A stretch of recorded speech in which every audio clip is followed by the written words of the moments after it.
தசகம் 12. வராக அவதாரம். பிரம்மதேவனின் கட்டளைக்குப் பின் உயிர்களை படைக்கும் இயல்புடைய ஸ்வயம்புவ மனு தகாத காலத்தில் நிலம் நீரினுள் மூழ்கியதைக் கண்டான். உடனே முனிவர்களோடு கூடி சத்தியலோகம் சென்று உன் திருவடிகளின் தொண்டினால் மகிழ்ச்சியுற்ற மனிதனை கொண்ட பிரம்மதேவனை அடைக்கலம் புகுந்தான். பின் அந்த மனு, தாமரை மலரில் தோன்றியவனே, நான் உயிர்களை படைக்கும் போது நிலம் நீரினுள் மூழ்கியது. இது பெரும் துன்பத்தை அளிக்கின்றது. ஆகையால் உயிர்கள் வாழ ஓர் இடத்தை அருள வேண்டும் என்று பிரம்மதேவனிடம் வேண்டினான். தாமரை மலர் போன்ற கண்களை உடையவனே, அந்த பிரம்மதேவனும் உன் திருவடி தியானத்திலேயே ஆழ்ந்தான். பிறகு அந்த பிரம்மதேவன், விபுவே, நான் முன்பே பிரளய நீரை பருகிவிட்டேன். ஆயினும் இப்பொழுது நிலம் நீரினுள் மூழ்கி போயிற்று. நான் என்ன செய்வேன் என்று கூறி உன் திருவடிகள் இரண்டையும் அடைக்கலமாக பற்றி கொண்டான். அப்பொழுது அவனுடைய மூக்கு துளையினின்று நீ பன்றிக்குட்டி உருவில் தோன்றினாய். முதலில் நீ பெருவிரலின் அளவு கொண்ட உடலோடு தோன்றினாய். பிறகு யானைக்கு ஒப்பாக வளர்ந்தாய். அவ்வாறு மேலும் வளர்ந்து வானளாவ உயர்ந்தாய். அத்தகைய உன்னை அண்ணாந்து உற்று நோக்கி பிரம்மதேவன் தன் மக்களோடு வியப்பினை அடைந்தான். மேலும் அப்பிரம்மதேவன் என் மூக்கு துளையினின்று தோன்றி மனதினால் நினைக்கவும் முடியாத மகிமையோடு வெளிவந்த இந்த பன்றி ஒருவராலும் வெல்லப்படாத நாராயணின் மாயையாக இருக்குமோ என்று ஆலோசித்துக் கொண்டிருந்தான்.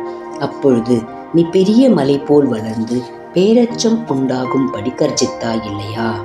ஜனர் உலகம், தபசுலகம், சத்திய உலகம் ஆகியவற்றில் இருந்த முனிவர்கள் அந்த உருமலை கேட்டு உன்னை துதித்தார்கள். அவர்களின் தோத்திரத்தால் மனம் மகிழ்ந்த நீ மீண்டும் பேருடலோடு உரிமிக்கொண்டே கடலுக்குள் இறங்கினாய். அப்பொழுது உன் உடலில் புகை நிறம் கொண்ட ரோமங்கள் குத்திட்டு சுழன்று வால் மேல் நோக்கி நின்றது.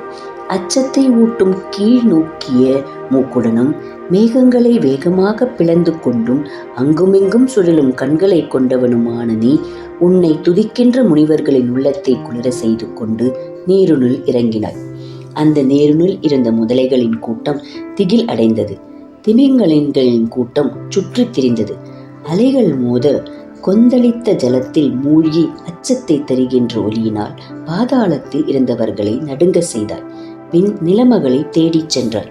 விபுவே, மாயப்பன்றின் வடிவினை கொண்ட நீ கொடிய அசுரனான ஹிரண்யாட்சன் பாதாளத்தில் மறைத்து வைத்திருந்த நிலமகளை கண்டாய். மாயா வராக ரூபியான நீ உன்னை எதிர்த்த அசுர பதர்களை பொருட்படுத்தாமல் விரைவாக கோரப்பற்களின் நுனியால் விளையாட்டாக அந்த நிலமகளை தூக்கி கொண்டாய். விளையாட்டாக பன்றியின் உருவத்தை எடுத்த இறைவனே, கோரப்பற்களின் நுனியில் ஒட்டி கொண்டிருக்கும் கோரை புல் போல் விளங்கிய அந்த பூமியை உயரே எடுத்துக்கொண்டு மிகவும் பெருத்த சரீரத்துடன் பொங்கி எழும் கடலினின்று வெளியே வந்த நீயே நோயினின்றும் என்னை காத்தருள வேண்டும். ஹரே ராமா ஹரே ராமா, ராம ராமா ஹரே ஹரே, ஹரே கிருஷ்ணா கிருஷ்ண கிருஷ்ணா ஹரே ஹரே, நாராயண நாராயண